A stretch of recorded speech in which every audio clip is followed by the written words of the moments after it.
Blog Talk Radio.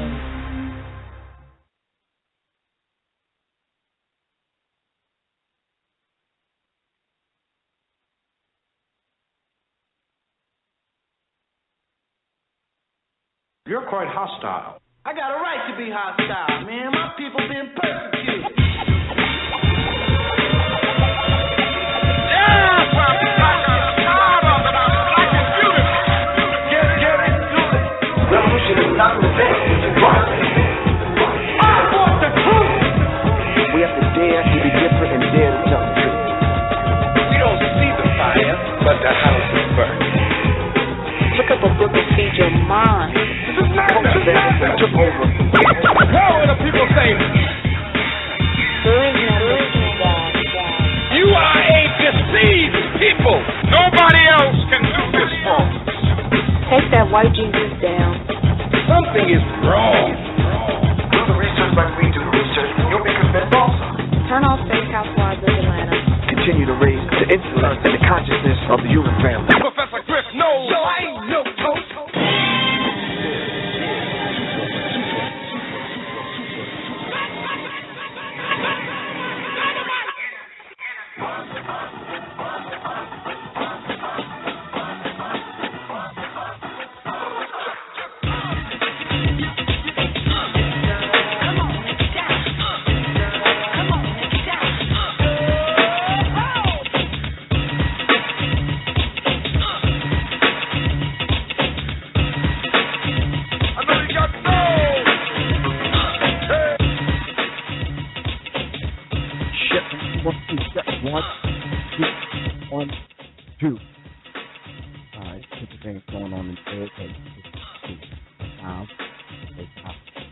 Anyway, this is NMEMINDZ Radio on the Minds Matter Blog Talk Radio Network, where matters of your mind matter.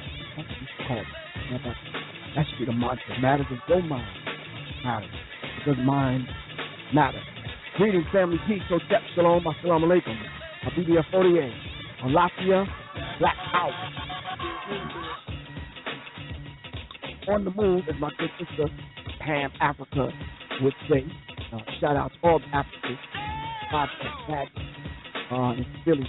No good there. No good. Good. Real good. We'll talk about that.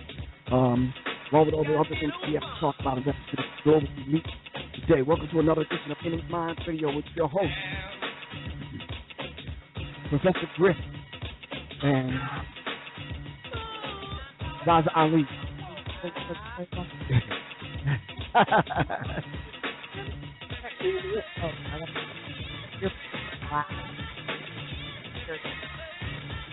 What? Thousand coats. Bruh. You do this? Speak God, speak to the RBC, speak to the Pan-African family, speak to the Rockefeller, and nationally, of course, the people, the Native Americans, the Afro-Latino family, and the original families covering every 196,940,000 square miles of planet Earth. This is the show where minds produce minds that produce minds that produce great minds, because minds matter. We're souls in search of souls that are like minds, like minds. This show and every show is dedicated to all those that are dedicated. It's given to us by our good brother, Dr. Reverend Phil Valentine. We were taught by Sister Angie Garvey to stand on our own 2 feet and fight like hell for our place in this world. And we're definitely standing on the verge, as FedEx would say. Revolution is complete constructive conscious cosmic change. Because revolution. You all right? Somebody like you got deer in the headlights. No. I'm trying to be sure I have Oh. Marcus Garvey.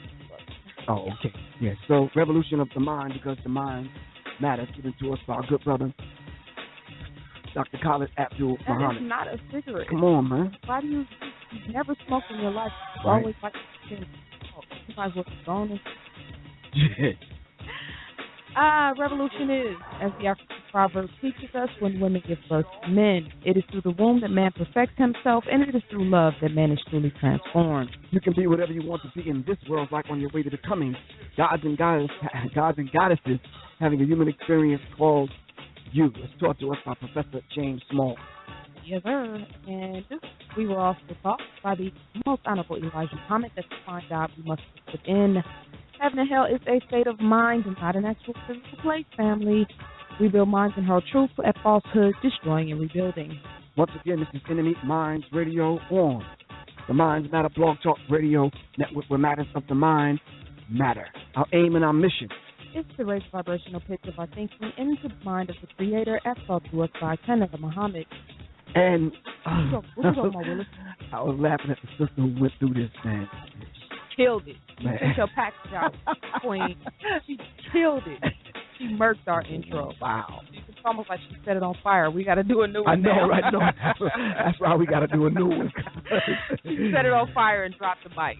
Man, okay. To raise the conscious level of the human family and replace racism and white supremacy with justice so that we can live in peace on this planet that we affectionately call Earth. Guess what? The anniversary is coming up, August 6th. That'll be 24 months we've been on the air. Wow.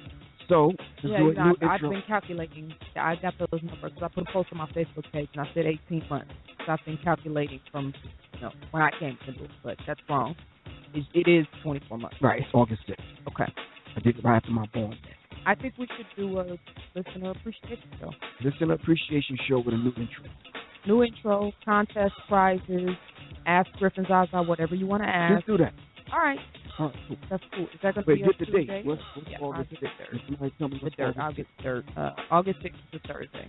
Let's do it on that Thursday, August 6th. It's on and popping. All right. Cool. Ask Griff and ZaZa whatever y'all want to ask. No holds barred.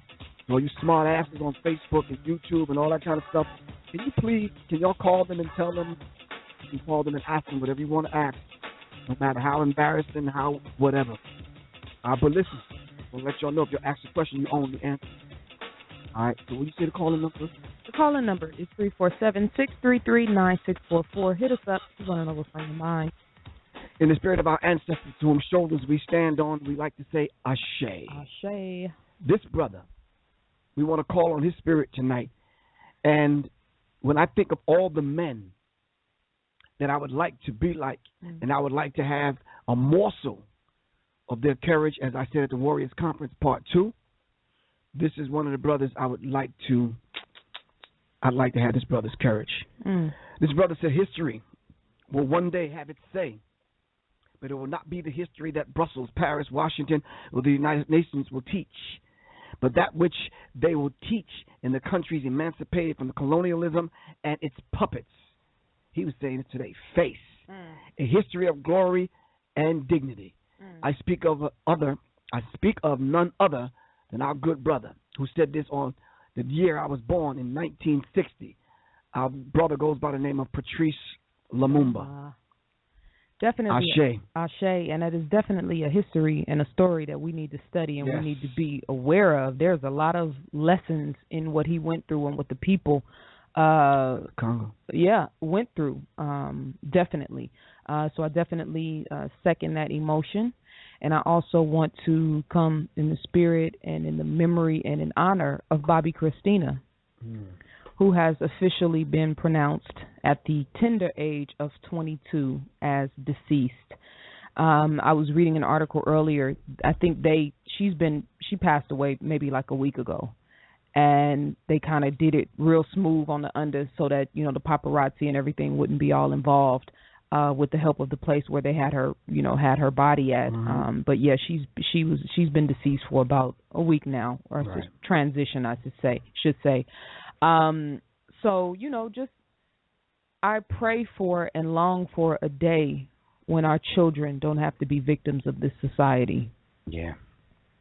I pray for and long for a day when young black girls and boys don't have access to drugs that will destroy and kill them. And so in her memory and in her honor, as well as Whitney Houston, her mother, who was arguably one of the greatest vocalists of all time, and it's not too many people's names you can even put on the same in the same sentence with hers. Just gone too soon. Just so much talent and so much beauty. She personifies the beauty of God through song. Whitney Houston. Right. So in her memory and in her honor, standing on her legacy, as well as young Bobby Christina, we say Ashe. Ashe. And in the spirit of all those prophetess, messengers, and guides who came to us, this is what ZaZa always forgets, of great women, to all those unknown soldiers, prophetess, messengers, and guides who came to us in the persons of great women, we say Ashe. To all those unknown soldiers that have fought, bled, and died for the freedom, liberation struggle. Liberation of our people. In a minute, we're not going to be struggling. You understand what I'm saying? It's going to be a different kind of struggle if we're going to be struggling at all. Struggling to put together, to figure out who's going to sit at the table so we can reconstruct ourselves and reconstruct our civilization so we can finally live at peace, because we're dying at the hands of this brute beast that we have to live amongst, all right, after being kidnapped from our home and brought here to a land that they stole from the Native Americans and the indigenous black people that were already here. That's right. To all those people, our people, we say 3 times, Ashe, Ashe, Ashe, Ashe, Asheo. Asheo. Someone sent me a text message and said, why y'all say that three times? And I just basically told that person, in case you didn't hear it the first 2 times. Anyway, if you'd like to contact us, hit me up, Professor Griff. Just tweet me at RealProfGriff. That's at RealProfGriff. My email address is ProfessorGriff@gmail.com. You can go to www.professorgriff.me. If you want to order the comic book, if you want to donate to the GoFundMe, if you just want to say what's up, see what's going on, if you want to order our new book that's coming out in October, America Entertained by Black Pain, The Fraternal Order of Police Brutality, all right, just go to the website, www.professorgriff.me. If you want to reach me, write to me, just call me, 678-557-2919, or just text me, all right? You can hit me up on Facebook at ZaZa Ali. Our Enemy Minds Facebook page is NMEMINDZ Radio. We're also on Twitter at Enemy Minds Radio. If you would like to contact us about information pertaining to upcoming lectures, DVDs, books, anything pertaining to Enemy Minds Radio, you can email us at mindsmatter, MINDZMATTERBTRS@gmail.com. That's also the same email address to use if you would like to make a donation to Enemy Minds Radio. You can also go to www.blackmattersbook, that's with an S, blackmattersbook.com to purchase Volume 1 of Black Matters, The Scientific Intervention in Our Affairs. And I am thinking tomorrow I am going to officially open up pre-orders for Volume 2, which is going to be in my hands very soon. I'll start posting some quotes from that book. Some of it's going to be highly controversial, but it is what it is. So blackmattersbook.com will be taking pre-orders for Book 2 very soon, which is about to go into print, as well as The Scientific Intervention in Our Affairs can be purchased there as well.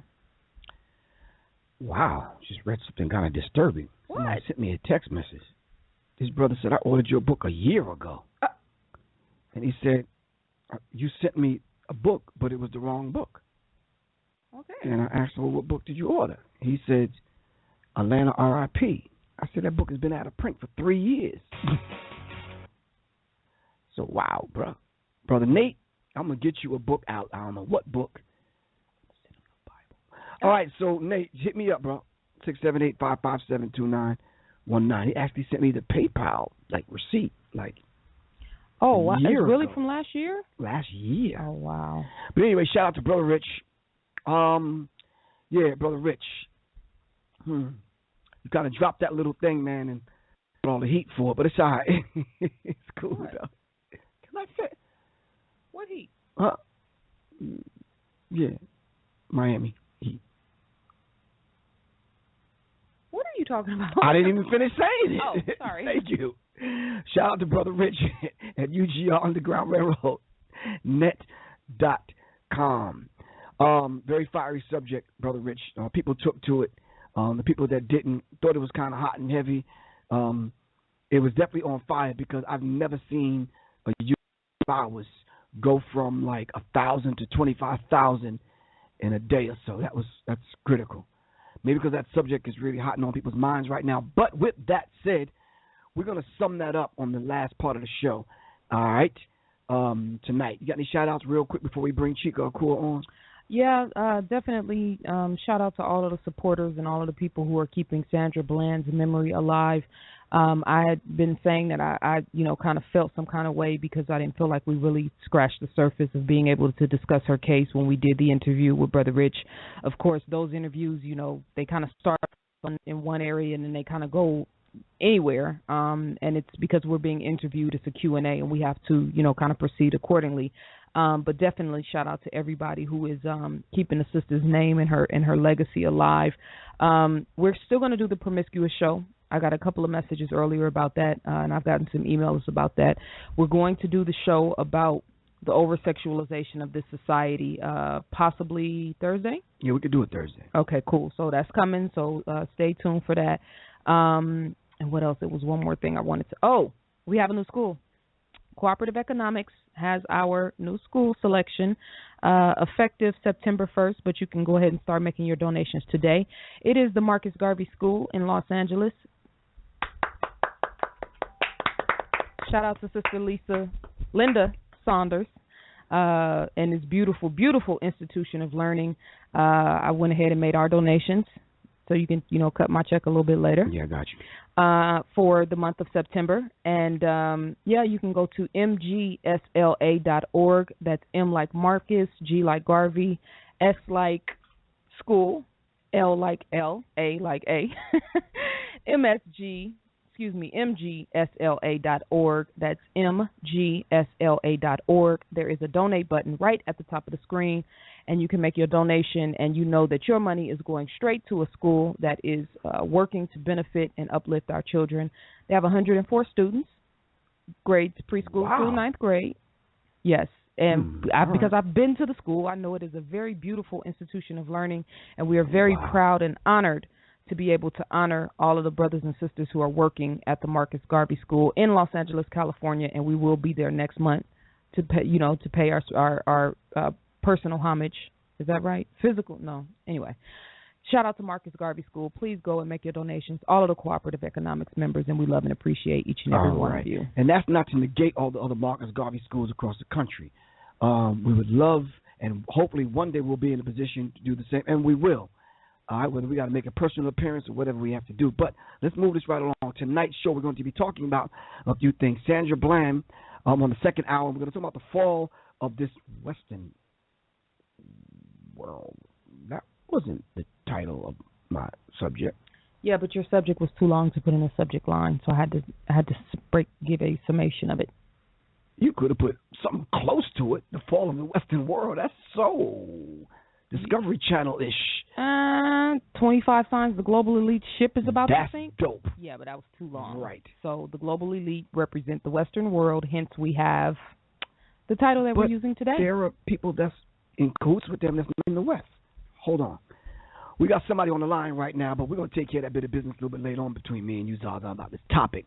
Right now, we got to bring on our good brother Chica Akua, who's doing an event this weekend on my born day. Did you know that my birthday was August 1st? I do. I'll be 55 years old and OG, triple OG. Young. Chica Akua, you there? Chica, talk to me, brother. Yes, sir. How you doing this evening, brother? Is that you with the 666 in your phone number? Yes, sir. Unfortunately, I don't need to tell you off guard. Hotep, good brother. That's what happens when you leave, that up to somebody else to choose that number. Oh, I know. Bro. I didn't have any say-so in that. But it could be a positive number because in the scripture it says the number of the man and it's the number of the beast. You understand what I'm saying? But we could deal with this 6 protons, 6 neutrons, and 6 electrons, and 6 other things. But anyway, we'll talk about that a little bit later on. How you feel tonight, good brother? I feel good. And peace to Sister ZaZa. How you doing this evening? Peace, King. I'm great. How are you? Wonderful, wonderful. Good to be with you all. Oh, it's pleasure to have you. And I just want everybody to know that this brother. Well, matter of fact, rather than me tell them, can you spend a minute and just kind of let people know who you are, what you're doing, what you represent, and what you got going on this weekend? Sure. My name is Chica Akua. I've been in education for over 20 years. 14 of those years I spent as a public school teacher. I left the public school system in 2006 in order to create or really to to promote and distribute the African-centered educational materials that I was creating while I was a classroom teacher. And I began distributing those all over the country and all over the world. And so that's when I left the school system. Chica, Pardon me? You're breaking up. I'm sorry. Can you hear me better now? We can hear you better now. Yes, sir. Continue. Okay. So I left the school system in 2006 to distribute my African-centered educational materials around the country and around the world, and haven't looked back since then. A couple of years ago, my wife founded ZaZa Academy, which is a school that serves grades 1 through 5, because she left the public school system as well, because we both realized that if we were really going to reach our children in the way that we needed to carve and create sacred space for them to grow and flourish without alien intervention. Right. Oh, that's beautiful. That's beautiful. You know something, brother? We I think the saying is true in our introduction: like minds attract like minds, which are souls that are like minds, like mine. You understand what I'm saying? And it's no coincidence that, you know, that we are there's three on the line right here, myself, you, and ZaZa, are educators and moving towards that one goal. Now, listen, you know, on the way to 7, if you're starting out at 0, which is our reference point, all of us came through that same experience. You may take 5 and 2, ZaZa may take 6 and 1, I may do 3 and 4, but the ultimate thing is to get there to number 7, right or wrong. Oh, absolutely, brother. That's what we have to do. And it doesn't so much matter where we start as where we end up, just like you said. Right. So what's going on this weekend, man? I'm excited about this weekend. Not the fact that it's my born day. That's because people know I don't even celebrate my born day. But I'm excited the fact that, you know, you having an event, and I get to go to 2 events this weekend, man. So what's going on? Oh, brother, we're excited because we're going to be hosting the Black Education and Economic Summit.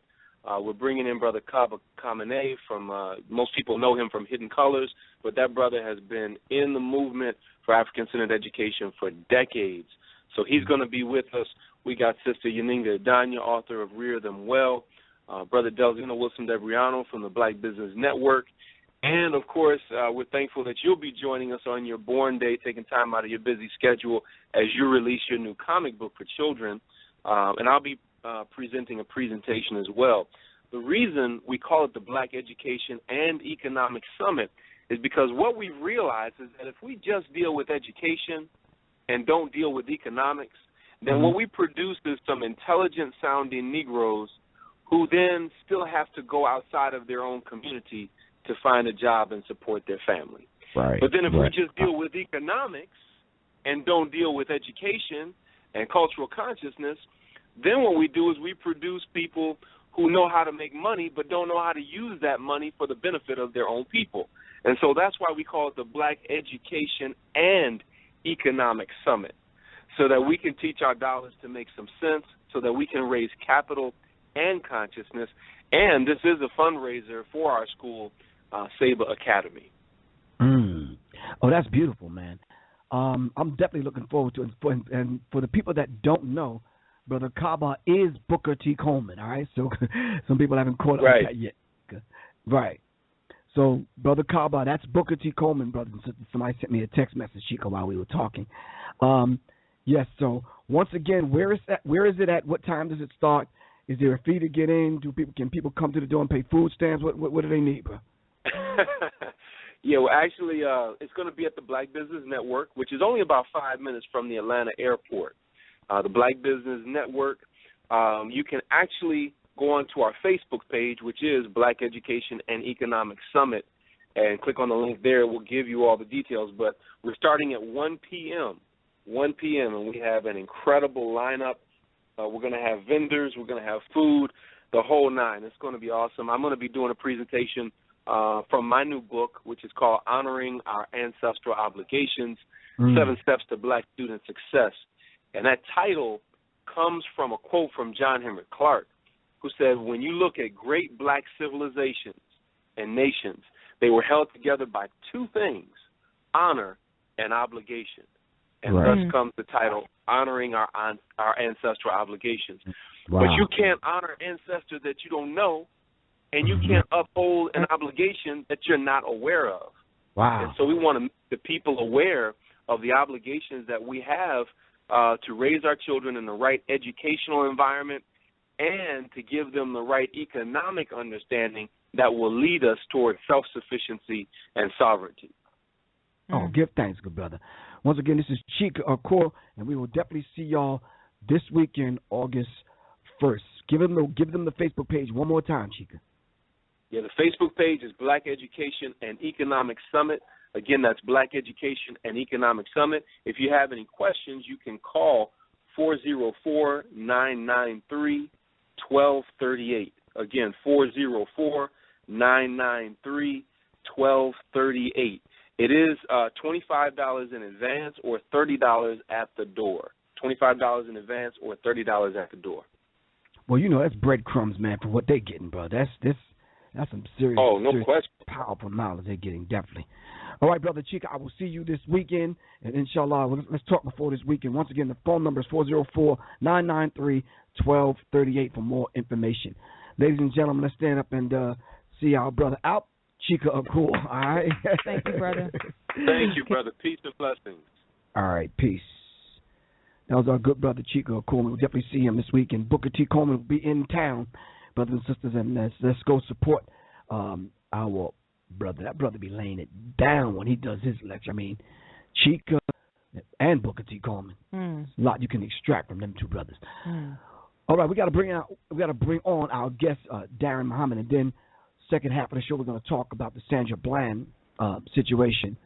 Yeah, because initially when I set the show up, I said we were going to talk about Sandra Bland in the first half, but we will be discussing her case in the second half of the show, right around 9:15. I just read an article brother put on our Facebook page about a Kansas City hotel manager who hung a black doll from a garbage bag in the office of a hotel in Kansas City, Missouri, the Adams Mark Hotel. Yeah. So there you have it. Well, there's a few things that's been going on. There was a cartoon. Did you see the cartoon? No. The police officer stopped the funeral, the funeral procession with Sandra Bland's body in the back, and it says if you make a wrong turn without the signal, take her back to jail. Wow. Yeah. No, I didn't see that. You might want to pull that up. It's a cartoon. You know, it's ugly. Yeah. I mean, but this shows the nature of these people, man. These people don't care absolutely nothing, nothing about you. I'm going to send it to you. I have it around my desktop. All right. So back to this conversation. I mean, you just kind of pulled rank, just got made an executive decision to change the title there. Again, the title was too long to include Sandra Bland and But see, I was operating under the previous conversation that we had that we were going to discuss Sandra Bland in the first hour and 25 things in the second hour. Absolutely nothing that says 25 on here, though. Well, because I was, and then, really, like, seriously, hold on. You walked in the door at what time? 7:30 what? Seriously? Thank you. I should shut this conversation down. And then Jamal Seafood. Yeah, teacher. Flyer says Thursday. Teacher, Seafood. I should have caught that. You got the flyer wrong, Seafood.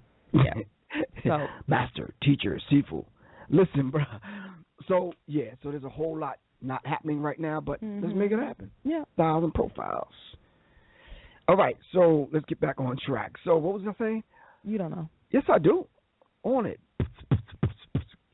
So we're going to talk about Sandra Bland in the second hour. Right now we're going to bring on Darren Muhammad. We're going to talk about these 25 reasons why the global elite, their ship is about to sink. All right, so can you pull that up? I already have it up. I'm going to play a few commercials. We're going to find Darren in the call queue, and we're going to make it happen. Is that possible? Yes, sir. Can you let the people know who we are? You are tuned into NMEMINDZ Radio with Professor Griff and ZaZa Ali. The call-in number is 347-633-9644. Make sure you push 1 in the call queue if you want to get on the conversation, and we will be right back. Go to alldemdvds.com now for your DVDs on history, psychology, sociology, science, religion, health, and more. Your PhD is waiting for you right here in our DVD collection. We've got thousands of titles. Get that mind in shape this summer with alldemdvds.com. Order online or connect in or around Philadelphia. alldemdvds.com. That's ALLDEMDVDS.com or call 267-257-3270. Craftswoman Consulting and Personal Services, offering wholesale shea butter, waist beads, pyramid, and Aunt candles. Call 214-659-1RBG or visit candlescreator.com.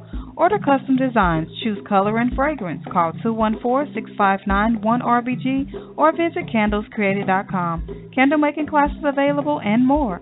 Call 214-659-1RBG or visit candlescreator.com. Test of emergency alert system capabilities. This test message has been initiated by national war is being waged against us on all levels. Be dressed, be ready with Warrior Wear t-shirts, long sleeve shirts, and hoodies. Come check us out at our website, warriorwearbg.com. Again, that's warriorwearbg.com. At Eat, Drink, and Be Conscious, we have a world of products choosing organic ingredients first and 100% all-natural superior ingredients second. Eat, Drink, and Be Conscious created 100% all-natural personal skincare line, the home of our aluminum-free 100% all-natural deodorant with bentonite clay with or without probiotics for adults and children. Our silky smooth, 100% pure shea butter-based skin souffle is great for your skin, especially dry skin, all made with fragrances or pure essential oils. All of our products contain no useless carrier oils, no parabens, no animal derivatives, just no-nonsense skin food. It's good for you. We even have 100% all-natural fluoride-free toothpaste that remineralizes your teeth and helps prevent tooth decay. Visit edmbc.com. Order your superior products today. Health is wealth, and you're worth it. edmbc.com. What's up, y'all? This is Jason Orr from the Almighty Funk Jazz Cafe Arts and Music Festival, and you're listening to NMEMINDZ Radio with Professor Griff and ZaZa Ali. Peace.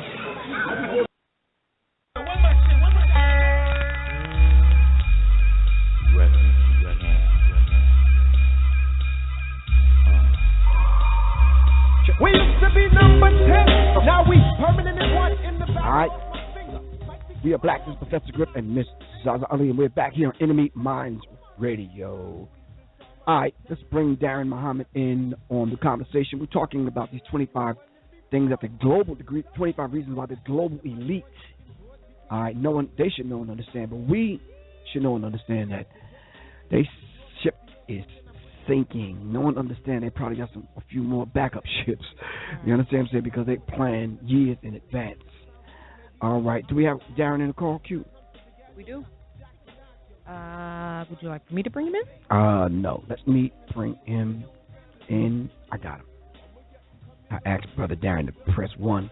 He probably sitting there sipping one of those drinks with a little umbrella hanging out of it. Brother Darren. Yes, sir. Peace, Brother Griff, and peace to Queen ZaZa Ali. How are you, brothers and sisters? Peace, King. Peace. You good? I'm good. But I can humbly delay coming on for the first hour, and I think allow you and ZaZa to get into Sister Sandra Bland. I'll be honored to come back on for the second hour if that's all right with you, brother. That's definitely all right with us. Definitely. You want to come in about 9:15? That's fine with me. All right, we'll bring you back on at 9:15. Let's deal with the Sandra Bland thing, and we'll see you in a minute. All right? All right, I'll be listening. Thank you. All right, give thanks. Thank you. King. Peace. Peace, Queen. Peace, King.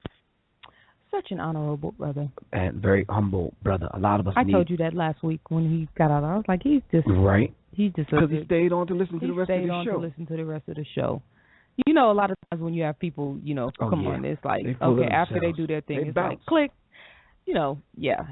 Much love for Brother Darren. And our listeners definitely love him because every time he comes on, they start hooping and hollering and doing backflips in the chat room. So, yes, we will have him come back on 9:15. And I think that's a good way to close the show out. Right, exactly. So we can start off with the Sandra Bland.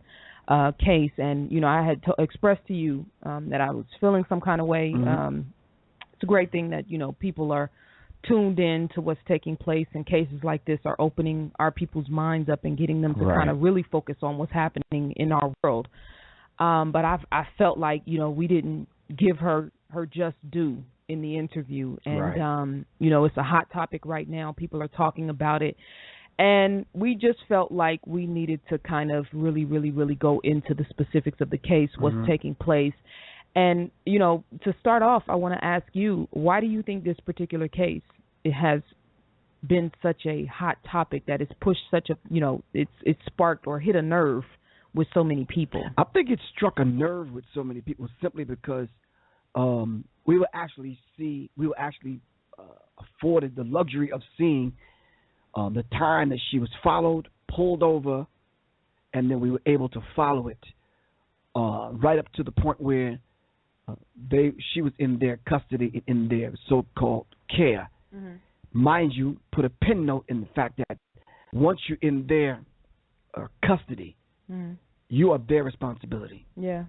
And so we have to understand. So I think it struck a nerve with people simply because if those people that out there that vote to think that you have rights with these devils, you better think again. They don't care absolutely nothing about your right. Yeah. That was the argument that was taking place. She was basically saying she had the right to smoke in her car. Yeah. He's like, I don't give a damn who and what you are and what you're doing. When I tell you to do something, do it. Yeah. So them rights went right on out the window. And then the obvious threat, him talking about I'll light you up and all this kind of man, it shows you that you don't have any rights. Right. She was basically like, are you serious? Yeah. For me not putting on the signal? Yeah. Yeah. And I pardon me for interrupting you.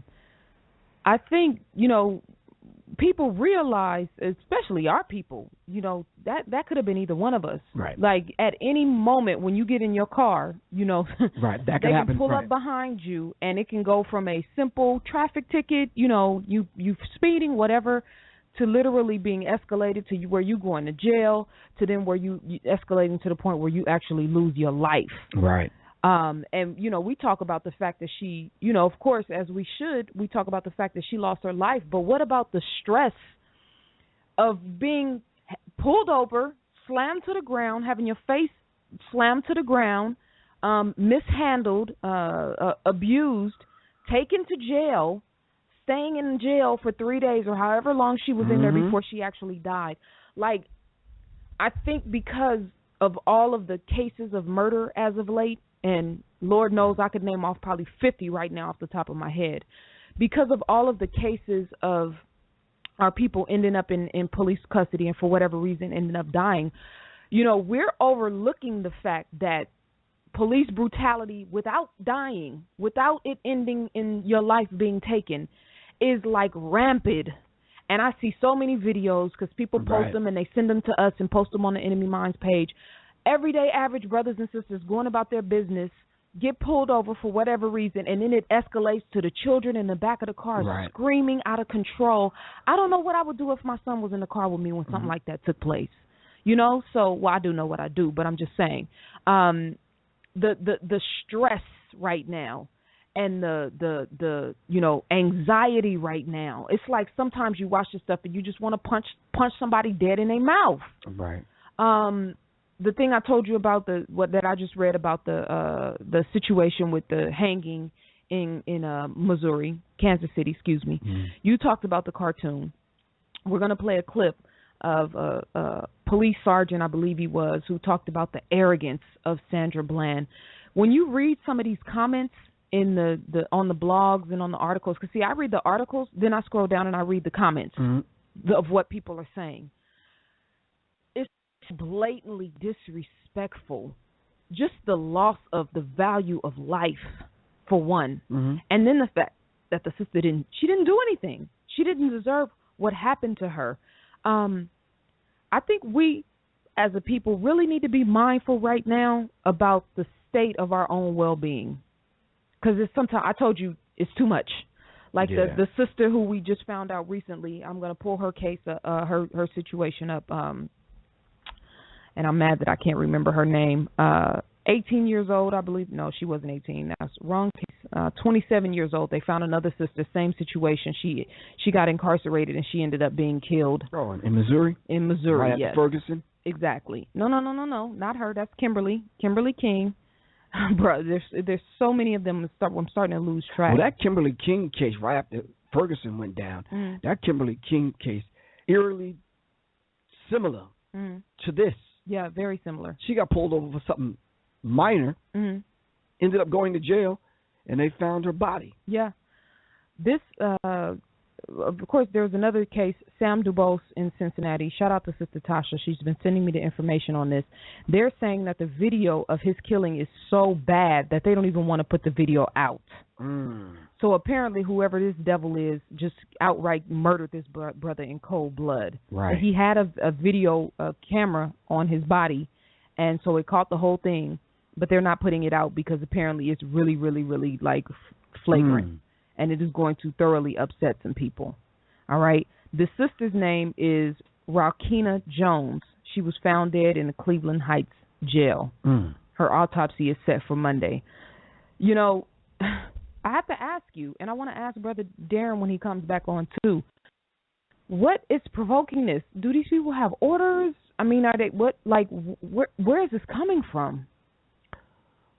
Well, what I'm going to attempt to add to the book that you and I are writing together is the fact that the reason why I'm so adamant about making sure people understand the whole idea of the fraternal order coming from the fraternal perspective of police brutality. You asked whether or not if it's an order. That's my position. I think it's a directive. I think that once, of course, different personality types, like the gentleman, the police officer called me and told me that day. I believe you was there when. Yeah, the temperaments. Right. Those personality types that they look for to make sure those police officers get hired simply because it doesn't take much to set them off, regardless of how much training they have. And this is a very real dynamic. I think it's an agenda and a directive. And what you just said, when he says that there is a temperament, he's talking about, you know, they do all these psychological profiles and whatnot when you become a police officer, when you go into law enforcement. They have an idea of the temperament of the people who they are hiring. So it's what he's saying is that they don't have to give a directive and force anyone to do anything or give an order for anyone to do anything. They have the personality profile and prototype that when put in situations like the Sandra Bland situation or when put in situations like the Baltimore riots or put in high crime areas in black neighborhoods or urban areas, they have the personality profile where eventually something is going to happen. Exactly, and a lot of their supervising officers already know that those people should not be on the street. For example, let me ask you something. You ever get into a conversation with someone and you know that they are, you know what you're telling them is correct. You're just trying to get them to see the point. But they get you so angry that you lose your point, then you lose your temperament, then you lose respect for the person to the point where you don't care how you talk to them. Right. You really just want to bust them in the mouth. So this is what happens to these officers, and they get to the point where they get so angry, they don't care what your rights are. Yeah. So check this out. In Search of Black, there's a website called In Search of Black Assassins. Let me make sure I get that right. It's a brother out of Oakland who writes these very interesting posts connecting the dots between what happens in the black community and the Illuminati. So in the recent post that he put up, it's called Sacrifice Sandra Bland, Sisterhood of Death and Illuminati Sacrifice. He says, quote, Texas Department of Public Safety Trooper Brian Encinia pulled Sandra Bland over in a traffic stop. He says to her while standing next to the driver's side window, "You seem very irritated."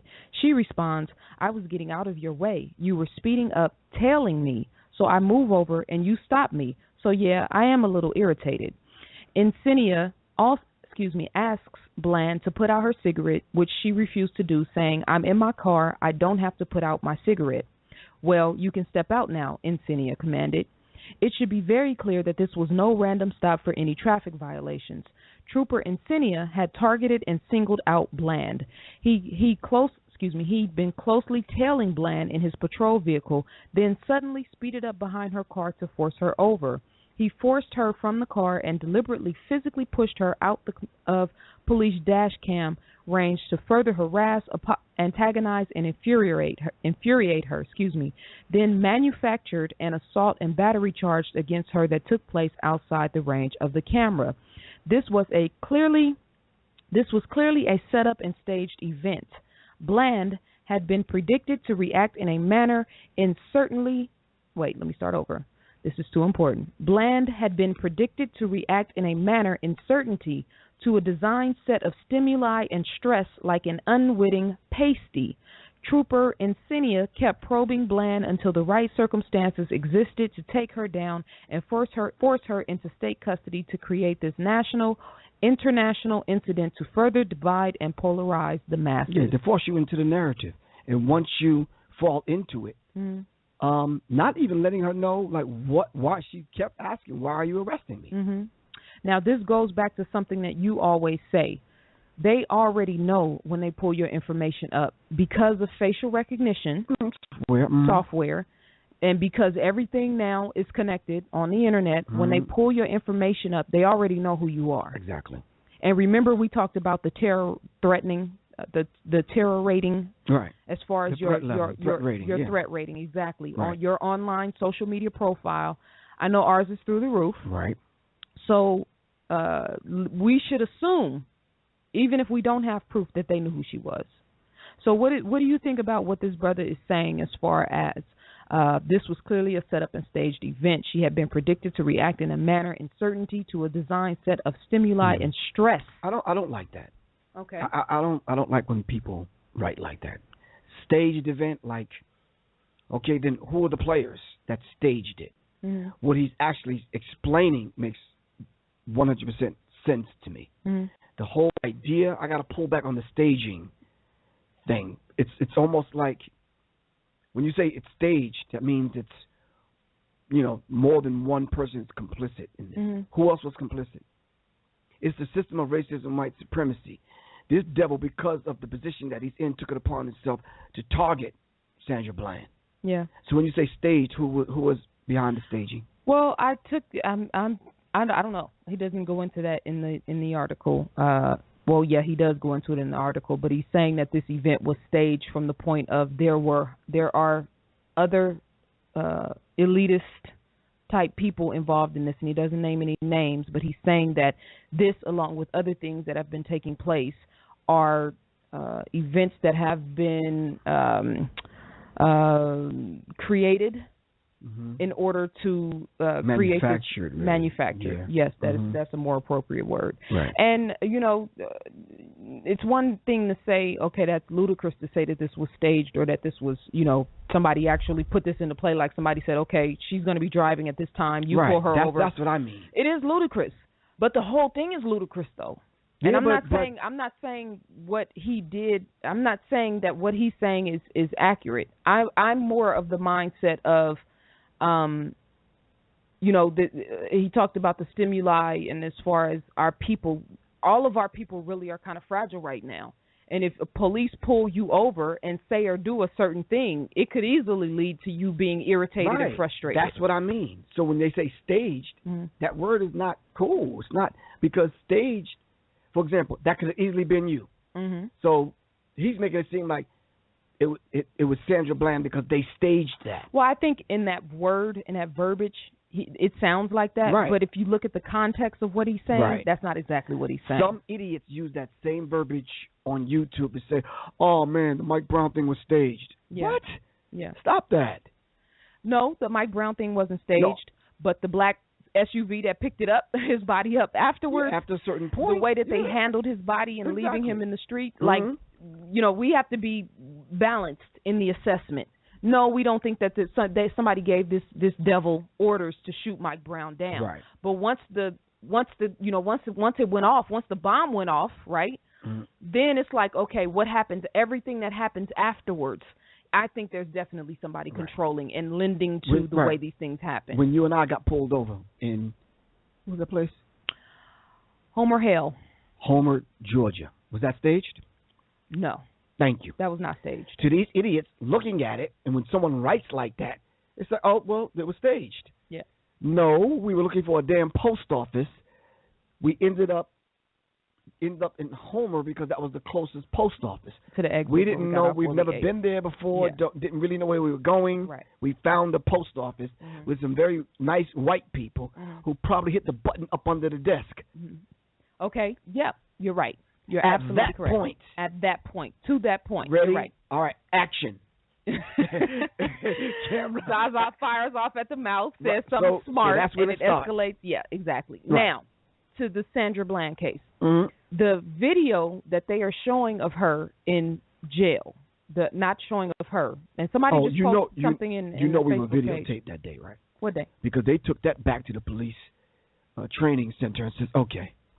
You understand what I'm saying? Yeah, especially if they ran our names. Yeah, these Negroes are too nice. That's what they were saying. Yeah. Oh, you could search the entire vehicle? Okay. So somebody just posted a link on our in the chat room. They have video of Sandra Bland changing into her jumpsuit while at the Wale County Jail. So they've released this video. I haven't watched it yet. It's on the Chicago Tribune website. I definitely want to watch that out. But it also talks about her having marijuana in her system, which is absolutely ludicrous because it's damn near legal now in the United States. Why do they keep throwing that out there? Yeah, what is having marijuana in your system have anything to do? Yeah. 90% of the people listening to us probably got weed in their damn system, man. Yeah. But the point that I was going to make is that the video that they showed of the 90-minute lapse where no one was able to see her body, see her come in or out, and no one went to check on her cell. Okay. That and what you just said in and of itself is crazy because in and out of where? Were you going to the store? Well, bathroom, shower. If you look at the thing, there was a little bathroom thing on the corner over there with the phone, trash bag. So going out and going where? Oh, inside the cell. Yeah. Okay, yeah. So, but where's the? And I need to watch this video. But her coming in and out. Her coming in when she was first booked. They had to take her into the cell. I think that video is doctored. Of course. And someone I was reading on a thread, a person who does video editing. There's a term for it, but I don't remember.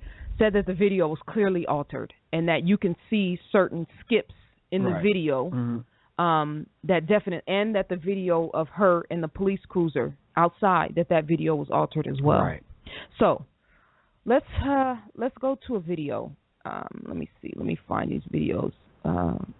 Let's do this video on CNN, this conversation with Don Lemon and a couple of the what do you call them? Pundits, talking heads. We'll listen to this video, and then when we come back, we'll play the video about the mugshot because a lot of people are talking about her mugshot and what she did at the time of the mugshot. And when you look at when you size it up, I told you this. I showed you the picture the sister showed me. She took a picture of herself up against the wall, standing up, and then she took another picture of herself laying down on the ground. I was like, whoa, that made it real for me. Right. All right, so you are tuned into Enemy Minds Radio with Professor Griff and ZaZa Ali. We'll be right back in just one moment. Get out of the car! And then I will light you up. Get out! Wow. Now! Wow. Get out of the car! For a failure to signal. I will light you up. He said that was dash cam video of 28-year-old Sandra Bland's arrest during a traffic stop on July 10th. 3 days after that traffic stop, Bland was dead in a Texas jail cell. But who's to blame for what happened? Sonny Hostin is here, CNN's legal analyst and a former federal prosecutor. Also Harry Houck, who is a retired NYPD detective. Mark Lamont Hill, CNN political commentator. They all join us this evening. So I want to get everyone's reaction to this dash cam footage. Harry, you first. Okay, I don't see anything wrong with the officer's actions until we get to the point where he asked her to take this, put the cigarette out, and then at that moment, when she says no, he asks her to get out of the car. Now it appears from the video that he did it because she would not put the cigarette out, but I'm not a mind reader, but that's what it appears to be. Officer does have the choice to bring anybody out of a vehicle when he stops them for his own safety and to write the summons outside of the vehicle. So the officer could have done that. The whole thing is that she was very arrogant from the beginning, very dismissive of the officer. All right, she was very uncooperative. I'm in my car. Why do I have to put out my cigarette? Well, I'm not debating the cigarette issue. Maybe he's allergic. Who knows? You know, there's a possibility. Yes. Go ahead. Well, and I think that's the issue here. You know, who is the trained professional? When you get a badge and a gun, that gives you power, and with that power comes the responsibility, I think, to de-escalate a situation like that. And what we saw was an officer trying to exert power on her by asking her to put her cigarette out. Guess what, Don? I checked the penal code. There is no law against smoking a cigarette in your car. You can't arrest someone for doing that. So when he asked her to get out of the car, that was improper. That was inappropriate, and he failed to disclose it. She was being arrested for her. Professional. He is the professional. She was being arrested because a summons is in lieu of arrest. All right, and the fact that he can't ask her to get out of the car. He wasn't giving her a summons, though. He was giving her a warning. We don't know that to the end. But he knew that. We don't know that to the end. But he knew that. We don't know that to the end. I'm sure he wrote her a summons. Yeah. Mark, after the arrest, she wrote her a summons. Go ahead, Mark. I found this video to be disturbing, disgusting, unsettling. I mean, really on multiple levels. This woman simply was in her car and had the audacity to not be entirely deferential to the officer. She doesn't have to kiss the officers, but she has the right to be irritated. A lot of us get irritated when we get pulled over. This officer comes to her and says, is there something wrong? You seem like you have an attitude. He's trying to pick a fight with her. He essentially says, why are you upset? And when she says, look, this is why I'm ticked off. However, you still have a job to do. You're still going to give me the ticket, so just give me the ticket. You have a right to say that. Sometimes police officers act as if you're not completely kowtowing and deferential, that somehow you're violating a law. He asked her to put out a cigarette. She very accurately pointed out that she didn't have to put out a cigarette. She's in her car. And at that point, he threatens to drag her out to, quote, unquote, light her up. This type of violence is a reminder that state violence, number one, is exacted not just on men but on women, but particularly black women who have always been vulnerable in these spaces. But this is a perfect example of exactly how vulnerable black women are in public space to law enforcement. This did not have to happen. As Sonny said, this was entirely preventable. Mark, even if he de-escalated the whole situation, she would have still kept on coming at that officer the way she did. She did not want to cooperate with that officer. I have a right to, Harry. Oh, I'm sorry. You've got to cooperate with a police officer, Mark. You have to. She wasn't being uncooperative. Yes, she was. She was being uncooperative. She goes, I don't have to show you my ID. Didn't you hear her? I don't have to show you my ID. I don't have to tell you who I am. That's not what she said. That's what she was saying. It's right in the video. She did. No, listen, Harry, hold on, Harry, she said, I only have to show you my ID. Yeah. She said, I don't have to tell you my name. I don't have to show you my ID. That's exactly what she said inside the car. He said, I'm a little bit irritated. It doesn't stop you from giving me a ticket. So, and then he says, are you done? He said, you asked me about what was wrong. And then she goes on and talks to a cigarette. I don't see anything about an ID unless that happened earlier. Oh, I refuse to talk to other than I said, oh, here we go. She says, do I have the right now to step out or I remove you? And she says, I refuse to talk to you other than to identify myself. And that is actually correct. That's the opposite of what Harry just said. Okay, all right, Mark. So, Harry, that's the opposite of what you just said. All right, I thought that's what you said, to talk, okay? I'll give you that. One thing I think is important to note, I teach street law classes. I talk to my husband. I talk to my children. When you have a police encounter, you want to make that encounter as short and sweet as possible. Exactly. You do want to comply. Yes. You want to be as not combative at all. But in looking at that video, again, the officer is the professional in that situation. He baited her. He lost his cool.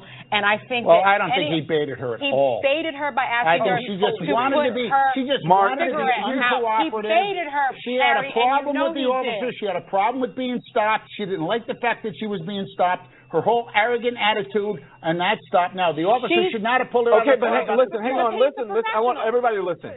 Because I think, Mark, hang on, Mark, hold on. Oh, I'm sorry, hang on, no. I think that Mark. That's what police do, man. That's what I'm trying to get to that point, Mark. That's not what police do. Because do. Harry has a point here, whether Harry is wrong or right. When you're in that situation, not saying that listen, I'm not blaming her for anything. This is for everyone who is watching. If you, as Sonny is saying, if you are being stopped by a police officer, whether that police officer is right or wrong, or as what's his name, Lindsey Graham says, a jackass don't you do what he says until afterwards. Then you can sue him. Then you're still alive. Then you're not beat up on the ground. That is the smart thing to do.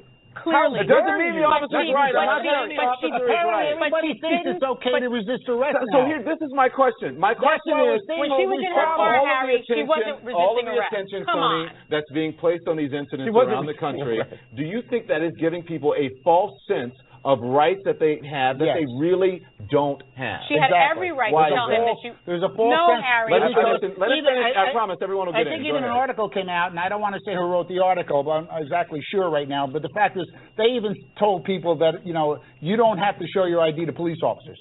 There are things that, and people are seeing things like that, and people actually think that I talked to saying that, no, if a police officer stops me for something, and I don't think he's stopping me for the right reason, then I don't have to cooperate with the officer. Yeah. But that is wrong. The law says, just like you said, Don, when a police officer stops you, do whatever he says and then deal with it later. Okay, Mark, I just want the truth here, and I think that people should not be dying or getting beat up for some right that they think they have that they don't have. That's it. So go ahead.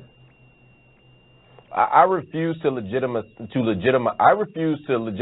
police violence against people by telling them that if they behave differently, maybe they won't die. Harry said maybe you won't end up on the ground. Yes, there are strategies we can use to survive, but the fact that we live in a world where we have to deploy strategies to not be murdered or killed or assaulted by police unlawfully is absurd. Harry is right. An officer does have the right to pull someone out of the car for their own safety. He didn't feel unsafe from that woman in that moment. He sure did. This was about and what Harry's calling arrogance, and what Harry is calling arrogance, I'm calling dignity. Black people have a right to assert their dignity in public, and just because it doesn't cohere with what police want doesn't mean they're being arrogant or disrespectful. Mark, listen, I got to go. But do you think that this was racial? Do you think that this was racial?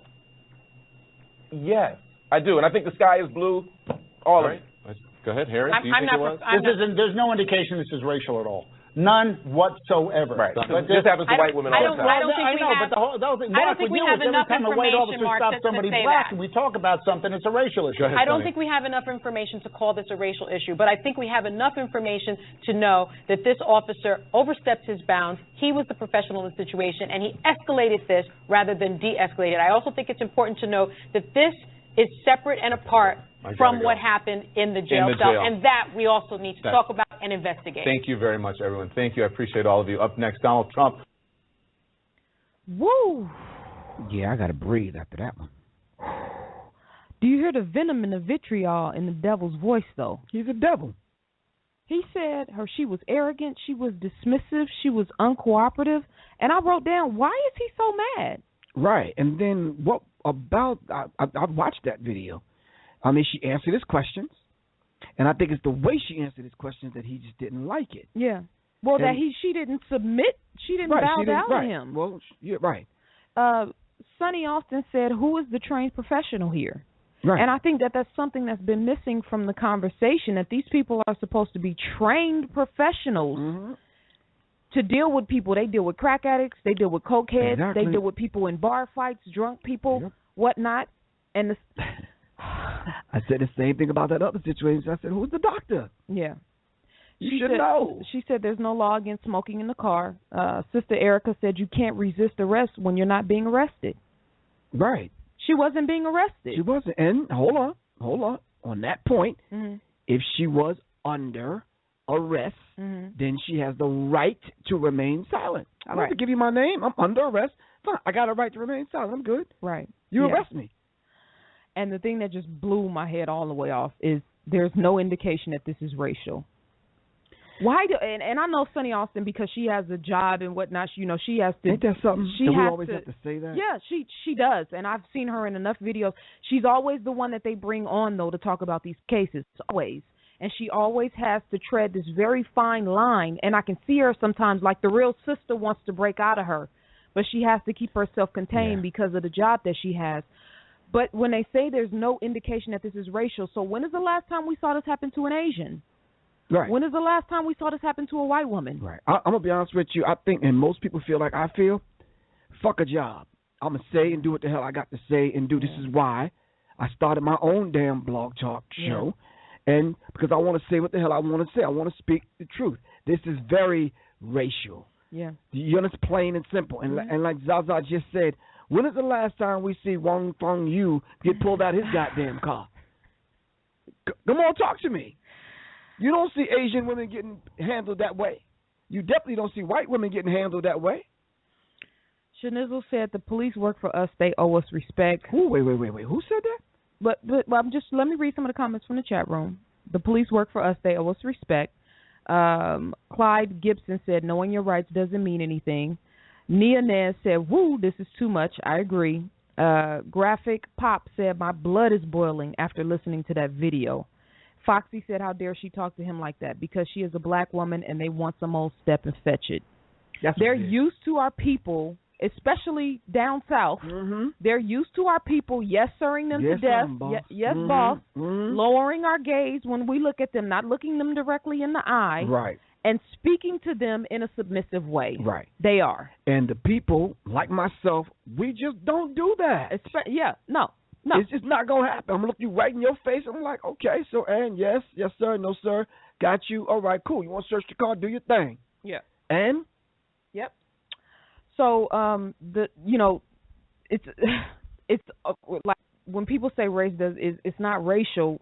Race, everything in this country is impacted by race. Mm. Everything in this country is impacted by race. So what do you think they really meant when they said that? Because that's coded to me.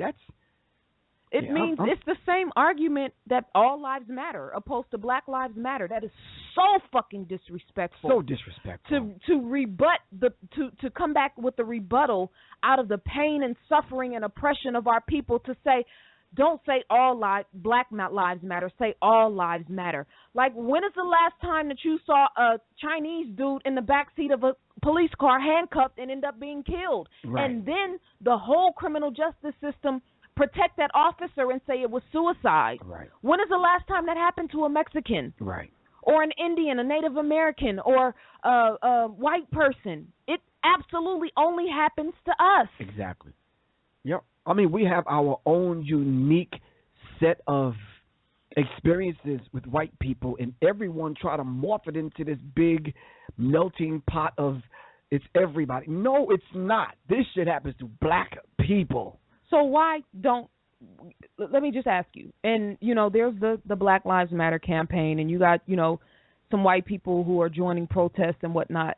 Why do you think that, and I mean in a general consensus as far as the whole country is concerned, why is it so hard for these people to feel empathy for our people? Why do they not see a black girl being swung to the ground by her hair in McKinney, Texas, right, and a devil sitting on her back with his knees and pointing guns at young black teenagers? Why isn't the world outraged about that? What is it about our people that they despise? I think they just hate black. And I think for all the reasons that all of our brothers and sisters who rose up in the ranks to teach our people and dare to speak truth to power, everything that they've said about these kind of situations and how we relate and how people relate to us is absolutely true, especially with what Dr. Francis Cress Welsing said. On a genetic level, let's talk about the fear is concerned. They fear us. On just the outright, we're going to exercise our right like the Black Panther Party did. Mm-hmm. They fear us on that level. Mm-hmm. When we stand up like Johnny Cochran, they fear us on that level. Yeah. When we have nothing to do and we demonstrate to them that, look, I'm on your side, and we're the best at what we do, even when we're on their side, they still kill us. Yeah. Still set us up. You're not going to believe this. What's up? Foxy just sent me a link. Woman arrested on shoplifting charge found dead in holding cells. Mount Vernon, New York. Police in Westchester County said a woman under arrest was found dead in a holding cell. Mayor Ernest Davis said 44-year-old Raynetta Turner had been arrested Saturday on a shoplifting charge for the third time recently. She was found unresponsive and lying on her side on a wooden bench in her holding cell Monday afternoon. According to Davis, Turner reported various medical issues at the time of her arrest, and she was taken to Mount Vernon Hospital. She was then released back to police custody Sunday evening. Okay, so then we get the report from the hospital. We figure out what was wrong with her, the reason why they went to the hospital. Mm-hmm. And then we determine from that point forward, because if they're in, was it Amadou Diallo? Yeah. No, Louima. Yeah. It was Louima. They shoved a baseball bat up his rectum. behind. Yeah. Yep. So we know what go on. The police officers took a bat and shoved it up his rectum. So we know what, and we could talk about some cases. We could talk about case after case. You understand what I'm saying? Of what these people have done to us once we get in their custody. Listen, they're putting us in a position where, look, I'm going out like Queen Latifah and set it off, man. I'm not getting arrested. Right. A lot of brothers are starting to think like that. Yeah. Who was the brother that they handcuffed and they said he committed suicide? He grabbed a gun and shot himself with the handcuffs behind his back. Chavis Carter? Or what was the other brother's name? Chavis Carter was one in Louisiana. No, it wasn't. In Georgia? No, it wasn't in Georgia. It was somewhere out. Or Victor White? We'll look it up. But I said to myself, that case blew my mind. He's handcuffed in the police car. Mm-hmm. They said he got a hold of a gun and shot himself. And we stand by and we believe these things. Brothers and sisters, I'm at a loss for words. But you know something?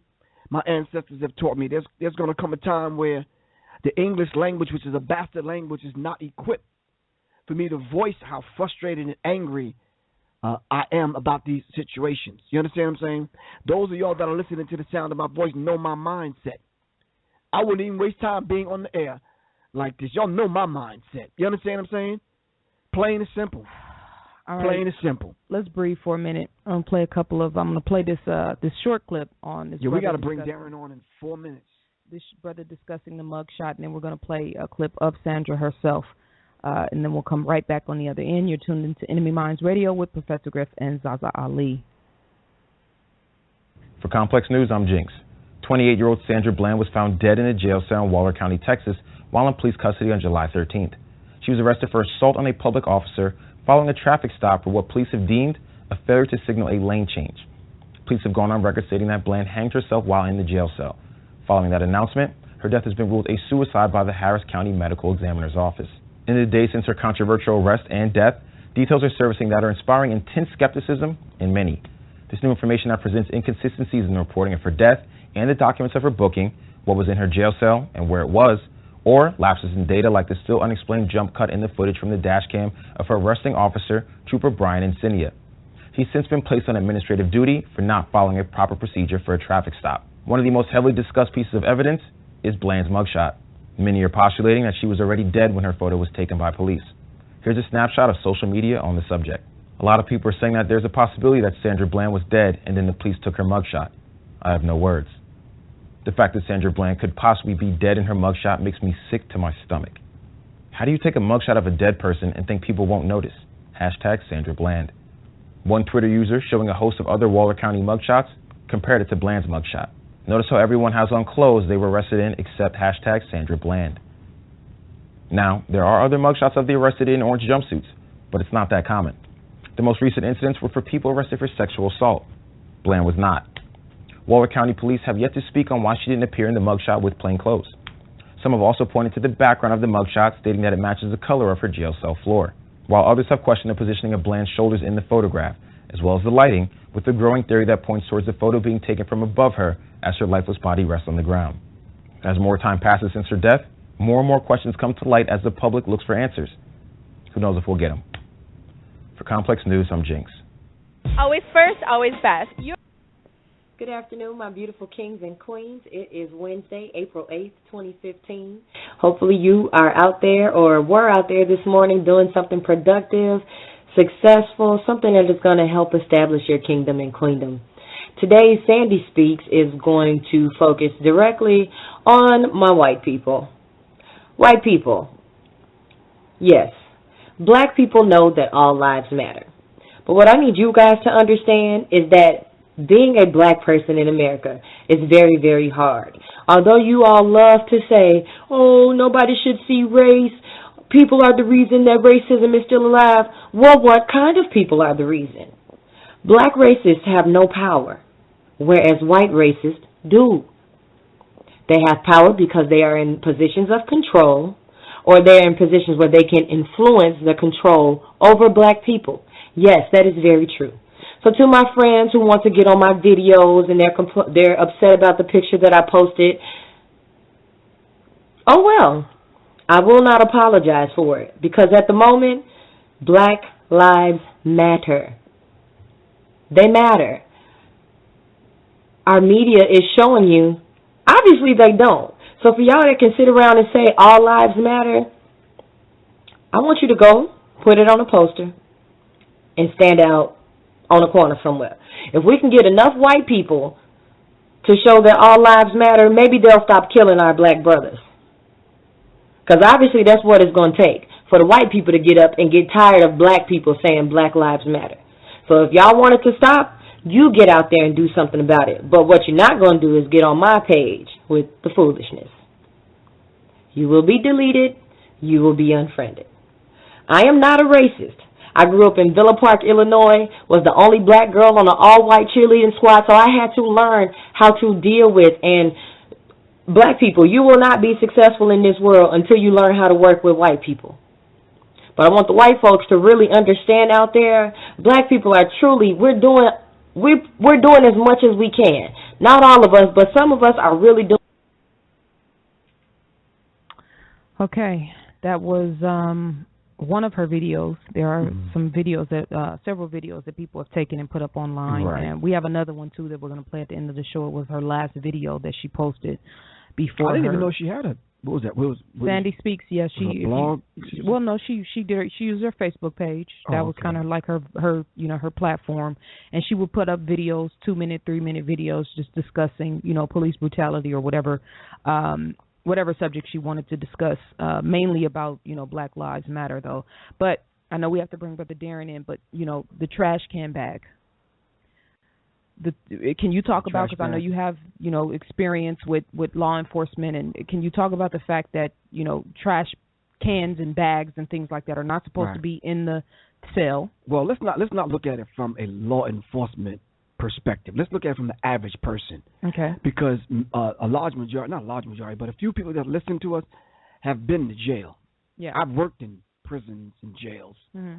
So I know that's just not happening. Mm-hmm. Especially if you're arresting someone and it's a hostile arrest. That would have probably, on a scale of 1 to 5, that would have been a 4, probably a 3.5, so to speak. Mm-hmm. When you got to wrestle someone down and get violent and you're bringing someone in, they're under suicide watch. Mm-hmm. Belt, shoestrings, all that stuff is taken away from you. You're put in a jumpsuit because they don't want you to harm yourself. Mm-hmm. It's probably every 15, some jails every 10 minutes. The jails and prisons that I worked in was every 15 minutes. Mm-hmm. You check on the prisoner. So the whole idea of them not seeing her and no one interacting with her for 90 minutes, first of all, that's unheard of. Mm-hmm. Second of all, the trash can in the prison cell with a liner in it. Liner. And the liner in the picture that they, when they reposted, it was such a weak, flimsy, like the little cheap Walmart bags you buy. Right, and then the liner being strong enough to hold the weight. Her weight. And then she knotted it together like Well, and they were saying that the bar that she supposedly hung herself from wasn't even hot. So, she was a tall sister. I think 6 feet, somewhere around there. And they were saying that the bar that she supposedly hung herself from wasn't even tall enough to hold her up. Right. There was some documents from her. Hold on, before you read it, let's bring Darren in on the discussion, cool. and then we can melt into the other subject. Darren, are you there? Yes, I'm here. Can you hear me, Griff? Yeah, I can hear you. How you feel, good brother? I'm good, brother. How are you? And how are you, Queen ZaZa? We working on it, brother. We working on it. So finish what you were saying. I mean, the documents that they, when they bring you in, booking, when they fill out all of the paperwork, there's so many inconsistencies in those documents, and people were saying, well, she checked off that she was suicidal. Like, we shouldn't believe anything these people say at this point. Nothing. I don't believe anything they say at this point. And her sister pointed out that the booking documents, she didn't sign it. It's just filled out, but she never actually signed her name on the documents. Wow. So that, along with were the recordings altered, where is the recording? I mean, it's so much, and I think I want to just tell the people, because people are saying, why we're just talking about it, we're not doing anything. I think stories like this, where our people go into investigative mode, start watching the videos, start analyzing the pictures, start analyzing the videos. I think this is, unfortunately, although it came out of a very bad situation, it's good to see that our people are alive Yeah, but when they say we're not doing anything, what can you ask them people next time, well, what the hell are we supposed to do? Well, what I wanted to say is, if it happens to somebody, to you or somebody in your family, you're going to be screaming and crying for hashtags. Exactly. You're going to be screaming and crying for people to keep your story alive in social media and on the news. So I just want to say thank you to all the brothers and sisters who are keeping the story alive and who are pissed off right now. You should be. You are alive. Pat yourself on the back. And we, well, anyway, Brother Darren, what's your take on this, man? Well, brother, let me first, before I get started, I want to express my condolences, speaking of a loss, loss of 22-year-old Bobby Christina. I think there's more to that story that probably hasn't been told to talk about. I want to just express my condolences to her family and to her extended family before I get to Sandra Bland. As it relates to my thoughts on the Sandra Bland case, I think there's many layers and many players to what we saw and what we have not seen regarding what happened to Sandra Bland. But I saw the videotape, and you have to see the entire videotape in terms of what happened to that sister. And I have to say this as a backdrop, Brother Griff, because we're hearing about a lot of these cases prior to Sandra Bland of black women that died mysteriously or died in custody, or, you know, these no-knock raids down in Georgia with 92-year-old Mother Gertrude Johnson, of course, the Little Princess Diana Jones in Detroit. So we've been seeing these cases, but we've seen some outrage, but not to this magnitude. We haven't seen the media cover it to this magnitude, so I think we got to ask why is the nation's attention being focused on this particular case more than any other cases. The case, of course, of Miriam Curry, who was shot and killed by the Secret Service as well as Capitol Hill Police on October the 4th, 2013, has not garnered this much attention, and that happened right in Washington, D.C., not in the South, not under the Confederate flag, not under stars and stripes. And I had an opportunity to interview her attorney, Saunders, and he was arrested right after they had a press conference asking and demanding questions regarding what happened to Miriam Curry. So I just want to say that as a backdrop, because what I seem to be seeing now is an increase of cases and without a lot of the facts and evidence being given to us.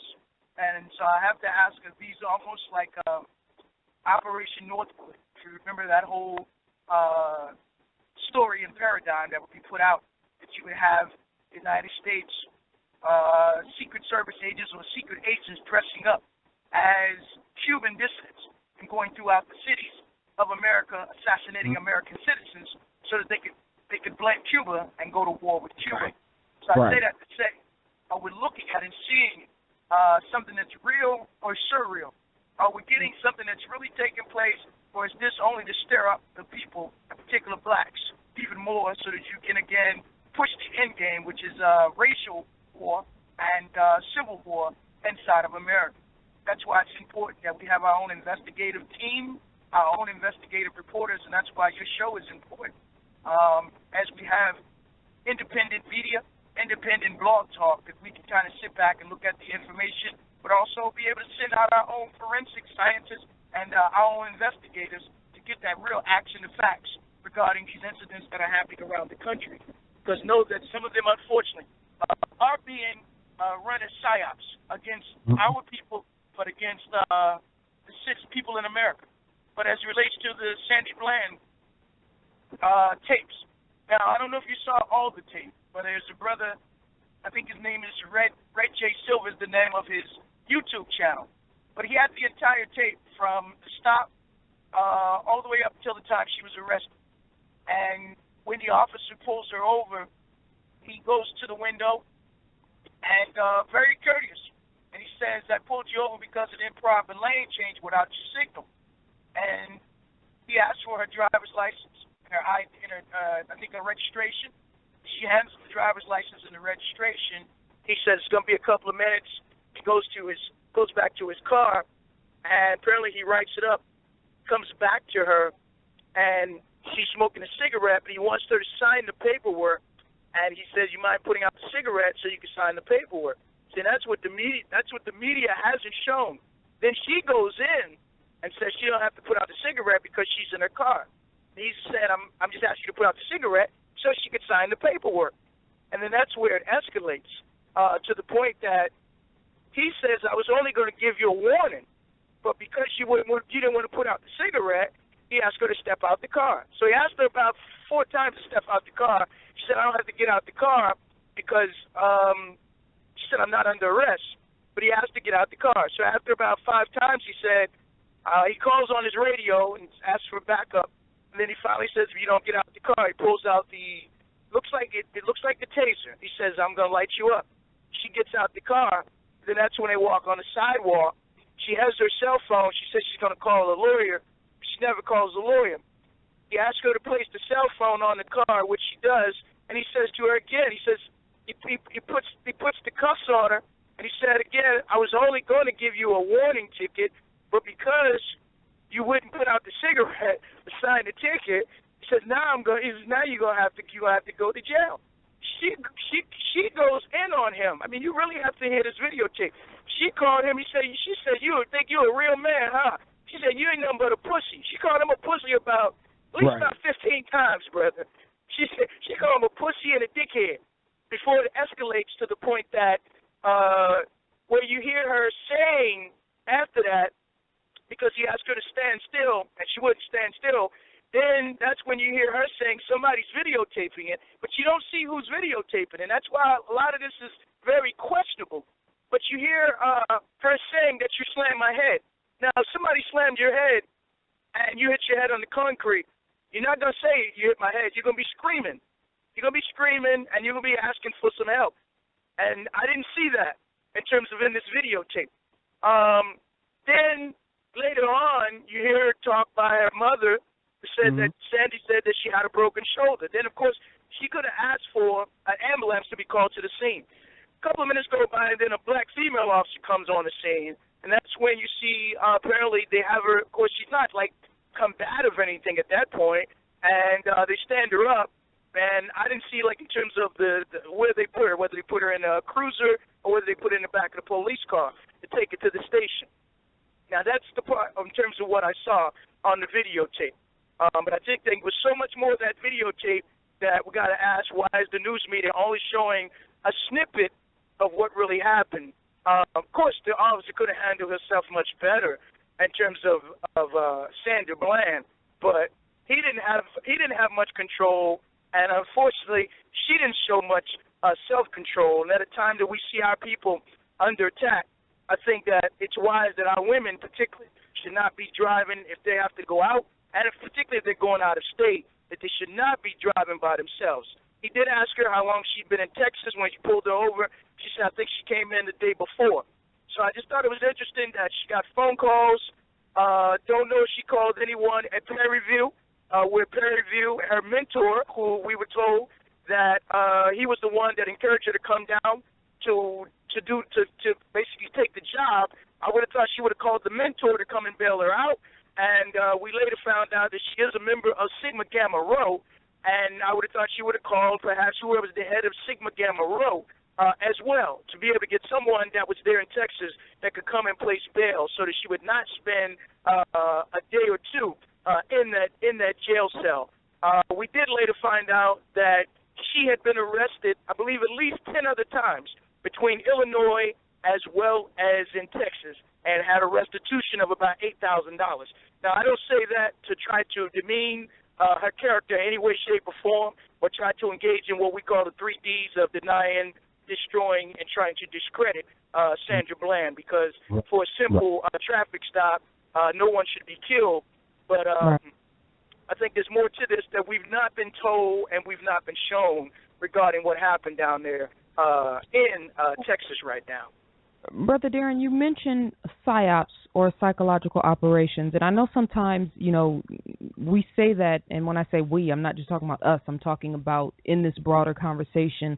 We say that, and it kind of gets by the minds of a lot of people. When we say PSYOPs, psychological operations are planned operations to convey selected information and indicators to audiences to influence their emotions, motives, objective reasoning, and ultimately the behavior of governments, organizations, groups, and individuals. Now, to tie that into what you're saying, because we hear psyops a lot now. We hear false flags a lot. We hear, this agenda to create a race war. And I'm at the point now where I'm like, well, okay, it's working. They're constantly killing our people. If they have an agenda to start a race war, it looks like they're not going to stop until they start the race war. Right, exactly. So can we contextualize what we say when we say this is psyops? And, Phil Valentine talks about, whatever they're talking about in the media the most, that's not the real thing. That's not the thing that we should be focusing on. And, of course, that's not to take anything away from Sandra Bland. That's the reason why we're talking about her. Her life is extremely precious and important to us. But speak to the broader aspect of what is really at play here when we talk about psyops, when we talk about, why is it only this case and not the other 1,000 cases that are going on? Right. Well, I think we'll have to look at, who is Sandy Bland tied to? Who are some of these high-profile cases that become the psyops? Who are they tied to? I think we've got to ask, who is Black Matters in terms of Sandy Bland relationship with Black Lives Matters? Who are they tied to? That's why I'm bringing up the Tavistock Institute, bringing up the University of Stanford Research Center, where the Bloods and Crips in the book, Committee 300, John Coleman says the Bloods and Crips were founded right there at Stanford University. I think we have to look at that and know that, because even looking at Black Lives Matters, what they attempted to do with the Beatles was that they had to come up with catchphrases. They had to come up with certain word association. And so when you use that to basically captivate the people's attention, to garner the people's energy toward whatever it is that you want them to focus on. And this is what we're seeing now with the advent of Black Lives Matters, with the advent of, I think, what's the other term? Sandy speaks, or who speaks for her? She speaks. So all of those are words, phrases that they've been using now over the past probably 2.5, 3 years since the death of Trayvon Martin. But all of that ties back into Tavistock Institute, the Minerva Research Project, which are basically mapping human behavior in terms of, again, mass manipulation of human beings to see how they respond, to see how they act, and know that, as we've been talking about, the NSA basically following and listening to and basically gathering all your information on the social network media. And so this is what's being done right now, because this movement of Black Lives Matters and these other subsidiary movements all came basically out of the social network media. And so I think that's part of looking at the psychological operation, why these particular cases become their almost yard marks, or becomes their footprints or blueprints that they want the nation's attention focused on. We have to ask and look at if Sandy Bland graduated. We took the narrative that she graduated 2009 from Prairie View. Then we should be asking, who has she been working for the past 6 years? What has she been doing for the past 6 years? When I heard about her death, I called Brother Chairman Fred Hampton Jr. in Chicago, and he said, well, no, she's from a town outside of Chicago. He said he didn't know her. I called Brother Marcus Klein. He said he didn't know her. So I think we have to ask, who was she working with in Chicago? Because another shoe that dropped was right before this. There was an article talking about the police chief from Chicago was in Texas. So Fred said to me, it's not beyond them to set up something like this down in another state.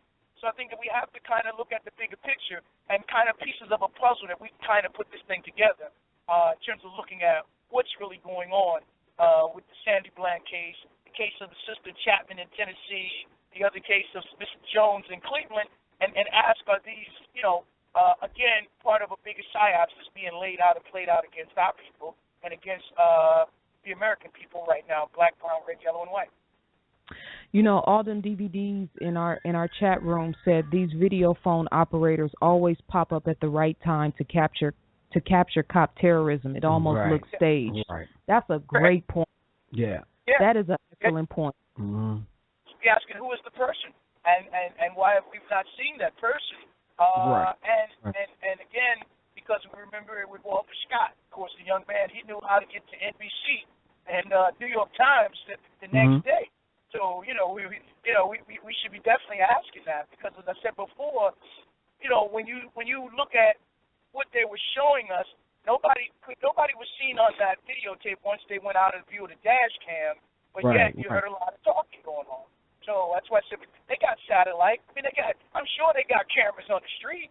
So you would think they'd show us all of this to basically clear the cop, clear Sandy, and that's what they haven't shown us. And so, we can get so wrapped up in it emotionally that we don't sit back and stop and think critically. I think intently and say, what is all of this really all about? What could this be?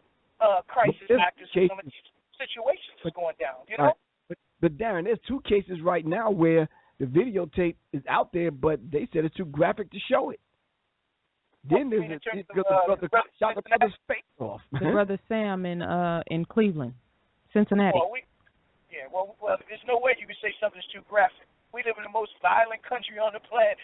You know what I mean? We see how many murders between the time we're born until we're 18 years old on television and in the movie, So, it's no way that they can say something too graphic. That just doesn't even make sense in terms of them saying something too graphic right now. In this country in particular, with, in terms of, again, just knowing the history of this country to say something's too graphic. But just think again, we have to have brothers and sisters. We got to have a team and a network where something like this happens, where we can have brothers and sisters get there, and even if they got to get in there the next day to be able to I think, give us some fresh eyes and ears regarding what's really going on when we see these kind of incidents being reported to us. Right. All right, brothers and sisters, you're listening to Enemy Minds Radio with Professor Griff and ZaZa Ali. The calling number is 347-633-9644. We have our guest on, Darren Muhammad, is going to shed some light real briefly on these 25 things that the global 25 reasons why we know and understand and we can see it, those of us that are tuned in, the 25 reasons why the global elite ship is sinking. So, Darren, without going through this list, just give me your top 3 things that you could give us to let people know that these are indicators that America's on its way out. Well, I think the first one is what we're doing right now, brother. Used to be a time that most Americans and most of our people got their information from the alphabet boys, the ABC, the NBC, the CBS. But we're now at a time wherein our people are able to get their information organic, grassroots, independent, imperative media right now. So I think that this is one of the ways in terms of my top 3 or top 5 in terms of, again, the shift of information out of the hands of, again, the quote-unquote global elite, but putting it right down on a grassroots level to make it plain for the people. And so it gives the people the opportunity to debunk a lot of the misinformation and disinformation that's being served up to them out of the matrix. That's the first one. Second, when we're looking at what is going on, I think in the words of Meyer Ansel Rothschild, who said, I don't care who makes the laws as long as we control the gold. I think we're at a point now where pretty much the European global elites will no longer control the gold. So the gold basically, as the old saying goes, used to be a time they said go west to look for gold, but now everybody's saying go east or go far east.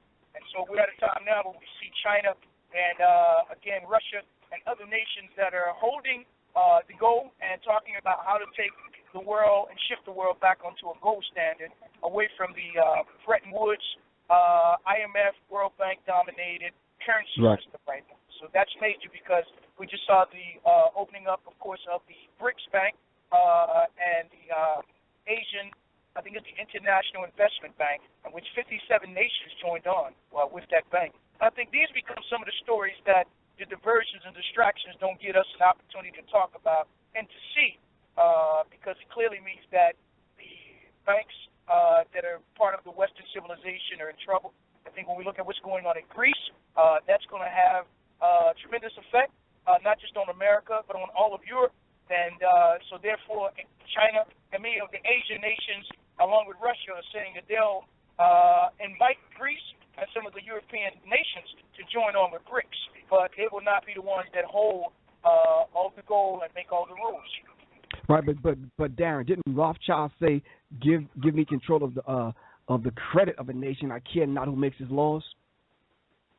Yeah, that was my Ansel Rothschild. He said we don't care who we don't care who makes the law as long as we control the money. And so the money that they were talking about, of course, was the Federal Reserve. And we're at a time now where we're here and see moves are being made to basically neutralize the Federal Reserve outright, of course, remove the Federal Reserve. But, of course, that will lead to war. And this is what we're seeing going on right now. There's a currency war that's going on. You know, China's stock market fell again last night. So I've been telling people keep your eyes open, because when America tried that 3 weeks ago, the next day China, of course, pulled the plug on America's stock market. So keep your eyes open as far as what we're looking at and what's going on right now. All right, so let me ask you something else. Barack Obama's in Africa. What's the purpose for that? I mean, the underlying, not the underlying purpose, but the purpose behind the purpose, the real agenda, yeah. I'm sorry, Shetty, I couldn't hear you. What was the real agenda behind, what is the real agenda behind Barack Obama's trip to Africa? Kenya. Okay. Well, I think that's another doing a tour. Pardon me? Well, I think that's another thing I think to look at when we talk about one of the 25 or ways that we think that the Western civilizations are through. I think when we study history, as the most unlike Muhammad and Malcolm X said, history is best qualified to reward all of our research. When Rome was on its way out, one of the last tricks that Rome used was to go get a black man by the name of Lucius Septimius Severus, and they made him the last emperor of Rome. Didn't work, but Rome at least tried. Trying to put face on the evil, boy. Ain't that something? So we see the last emperor of Rome in Obama right now. The last trick that they're using, the emperor is using, as Paul Scott talked about, the emperor has no clothes, or the emperor has new clothes that they're trying to use Obama as their last trick. And so, as Malcolm said when he talked about John Kennedy and how he was a fox, he was shrewd, and when the European powers were trapped, then, he said that Kennedy was like a football player. They had to throw the ball to him because he was in the clear and didn't have the baggage of the colonial powers. But likewise with Obama. And so his trip to Africa, this was, I believe, was his first trip to Kenya, which many have said was his birthplace, if not Hawaii. But he clearly was going to Kenya because the Chinese have invested so much money into Africa right now. China doesn't come with the baggage that America and Europe and the former colonial powers come with. So China has invested and is building and helping to build the infrastructure of Africa. And the question we should be asking ourselves is, Brother Keedy Awadi always says, where are we in that equation? And it's interesting because all of this came on the 60th anniversary of the Bang Dung Conference of 1955 that Brother Malcolm always talked about. The 60th anniversary of the Bang Dung Conference took place on April the 19th to the 24th. But again, because many of these diversions and distractions were taking place in America, our people didn't even have any representation there. There was no focus on that. That was about the unity of Africans and Asians, as Brother Malcolm talked about in 1955. And so again, Obama had to be sent there to try to give, again, the Western powers one last leg up in Africa to try to thwart what China is doing. But it's not going to work. That's the bottom line. He went there pushing, of course, gay rights. And you heard what President Kenyatta said. He said, we have many more serious issues in Africa than for you to come over here and talk about gay rights. He said, we're going to talk about women's rights. We're going to talk about children's rights. We're going to talk about the development of our country. We'll talk about albino rights in terms of, again, in some countries, they've been hunting albinos. Yeah, we'll talk about albinos before we talk about gay rights. We talk about midget rights or dwarf rights over here before we talk about gay rights. So I salute, again, the President Kenyatta there in Kenya. Also, 37 ministers came out against Obama pushing gay rights in Kenya. Then he went to Ethiopia. Didn't go to Ethiopia to talk about how the Israelis are treating the Ethiopians in Israel. Where they basically put the men in the Negev desert in a concentration camp and forbid the men to come out of those concentration camps or refugee centers because they're afraid that the men may copulate or have sex with the white Jewish women, and there goes the Jewish population. So he didn't go there to talk about that. He went there to ask Ethiopia to be a partner with expanding AFRICOM to be able to go into Somalia and, again, thrust war upon Somalia, between Somalia and Ethiopia, who are naturally brothers. And then to further ask Ethiopia to allow them to use Ethiopia as a base so that they can go down into the Sudans along the Horn of Africa to attack the Sudans. And so that was his whole nature of being there for these couple of days. But as I said before, China had already been there at the beginning of July. China is there. China is helping Africa to develop. And again, the question is, where will we be in terms of sons and daughters of Africa in the diaspora so we can take our rightful places to uplift Africa as well. But Africa is the great prize. So I mean, looking at 25 things that's going on, Africa is the great prize in terms of sitting on the resources that, again, the West needs. And they won't be able to get access to it now because Africa is growing up, Africa is maturing, and according to all the demographics, China's population will probably plateau off. India's population is going to probably plateau off, but Africa population will quadruple within the next 50 to 70 years. Less, of course, they're victims of Global 2000 or National Security Memorandum 46, which has been calling for the depopulation of 13 nations, and many of those nations are in Africa, as you know, brother. Yeah. Number 12 on the list says June 17, 2015. The next four stories are all being reported at that time. Number 1, J.P. Morgan's number 2, the vice chairman, Jimmy Lee, suddenly and unexpectedly passes. Since late 2013, the list of high-level banking officials to have passed over has grown to 70. Clearly, something is happening. I bring that up because you talked about the banks being in trouble, and I've also been very vocal, or tried to be as vocal as I can, about the recent deaths of these holistic type. There's been somewhere from, I think the number's at 10 now. All across the country, these doctors who have been vocal about vaccinations and, exposing certain aspects of the medical industry, they've been turning up dead everywhere. Can you speak about, it's ironic that the article is talking about signs that the global elite ship is about to sink. But this kind of feels like they're winning if they're taking people out that are exposing them. Yeah, well, the banks are in big trouble because most of what you see going on in Europe, we're sitting on, I believe, I think Steve Lemon in his latest article in Global Research talked about the derivatives, the real weapons of mass destruction, 1.6 quadrillion in terms of the derivatives. A lot of this, of course, these are the real weapons of mass destruction that Wall Street, the venture capitalists, and the hedge fund owners created. And so the collapse that's coming is going to make probably what happened in 1929 look like child's play, and what happened in 2008, September the 15th, look like child's play as well. So this is why many of the diversions and distractions are being sold and told to the people right now. Also, with that taking place, we saw last week, one of the other big stories that hasn't been talked about was the CFO, the Chief Financial Officer of Bank of America by the name of Bruce Thompson, stepped down.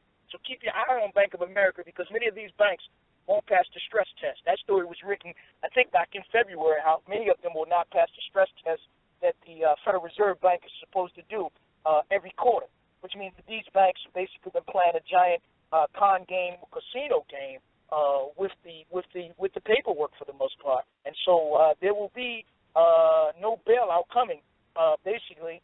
And so they'll try to go into the American people's pension. They'll try to go into the American people's bank accounts and give them what they call a haircut. And that's what we've seen in Greece. If you notice, those banks still have not opened up in Greece right now. And so, all right. So are people still taking $57 or $57 a day from the ATM? Yes. They're still limited on what they can take out of the ATMs right now. So that should be a hint for those that are here in America. But they've been killing not just bankers. Some of the bankers has been, some of them right after they get off of treadmills. I've said, if this guy that stepped down last week, you should stay as far away as he can from a treadmill. But that treadmill could become a dead mill for him. But they've been killing bankers. They've been killing because the bankers have the secrets, and so that's the worst thing you can do is be a banker to have a secret and think that you're going to live. Then they've been killing microbiologists. Probably second or foremost before the bankers have been microbiologists. They've killed over 110 microbiologists over the past 6 or 7 years now. And so we've been seeing now doctors that's being killed. I'm trying to think of the one whose office was raided, said by the CIA, and then he was killed in North Carolina on June the 17th. I want to say his name was Jay Bradstreet. He was killed in North Carolina on the same day that they said that they had arrested Dylan Roof there in South Carolina. So there's a lot more that's going on. You saw what Dylan Roof got a 33-count indictment for those that still don't believe what we've been saying, that everything is taking place on the 33 33rd parallel. All right. Just to show you, they gave a 33 indictment. It was the count. So, again, just more vindication for what we've been saying, brother. So for the people who are listening who don't know what you're talking about, we are basically saying that they use signs and symbols or a certain language to speak to each other across the world to let them know when they have their hand in the pot or when it's their function that's being played out. Right. That's right. So, and everything that we've been seeing. I mean, when you look at the incident we were talking about with Sandra Bland, it's on the 33rd parallel. The interesting thing was that I believe it was probably a month before this occurred that the Department of Homeland Security was advertising for crisis actors in Houston. So I've been telling people, keep your eyes open on Houston. And I believe this place is probably about 50 miles outside of Houston, if not closer. So, speaking of Texas, we talked about this before. The state of Texas has signed a bill that calls for the repatriation of their gold from the federal government. Texas wants their gold back, and we know that the gold is not there. We don't know where the gold is, but that's kind of, you mentioned before that whole Jade Helm situation, all of that stuff is inclusive of that. Right. Yeah, but Jade Helms also helps them to cover with whatever happened with the banks. They have to now be able to set up checkpoints. They got to be able to see what they can do to put troops in place. And so Jade Helm is one of many drills that's going on. They got drills that's going on globally. One of them is called Talisman Sabri, TALISSBRE, Talisman Sabri. That's one that's going on in the Pacific right now with America. I think it's Vietnam. I believe it's Guam. And I think the other country is Australia. But it's about 30,000 or more troops that's involved with this drill that's going on. And many said this will be, of course, to counter China. But one of the other things that we're talking about, gold, you can Google this article. China sent 200 tons of gold to America on 4 ships in 1938 because they knew they were going to be invaded by Japan. And the day America was supposed to turn that gold back over to China was on September the 11th. And you know what happened on September the 11th, 2001, right? And was the gold supposedly under the World Trade Center? Yeah, the gold was supposedly under the World Trade Center. Now you know whose gold that is. Yeah.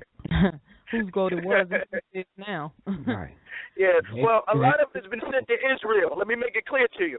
And if you go back and listen to, what's the guy, Dan Page? You remember Dan Page when he was in Ferguson? And the one that talked about what was going to happen in America? Yeah, the military contractor? Yeah. Well, go back and listen to that entire tape. You go back and listen to that tape. He says China will invade Israel. He said they got a secret road that they've been building, and China will invade Israel to get their gold. So keep your eyes open on that one. Did you see where the president today he really has part in Jonathan Pollitt, the Israeli spy? Did you see that today, Griff? No, I didn't see that today, but I remember Jonathan Pollitt.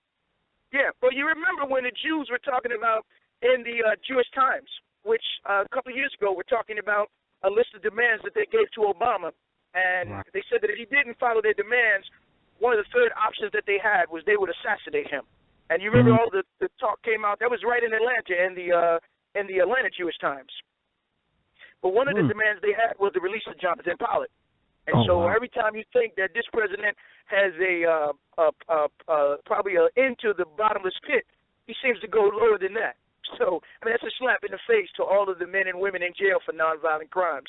I mean, Bush would not dare release Jonathan Pollitt. Clinton wouldn't release Jonathan Pollitt. But lo and behold, Barack Obama has signed the necessary paperwork to release Jonathan Pollitt, probably one of the worst spies against America in the history of America and Israel. But again, while the nation's attention is focused on Sandy Bland, that was probably a story that most people don't even know took place today. Yeah. Wow. Okay. What, after all of this depressing news, Brother Darren, what would you like good to news. That's good well, news. yeah, That's good news. That's good news. Because you want to be able to see all of this has to play itself out.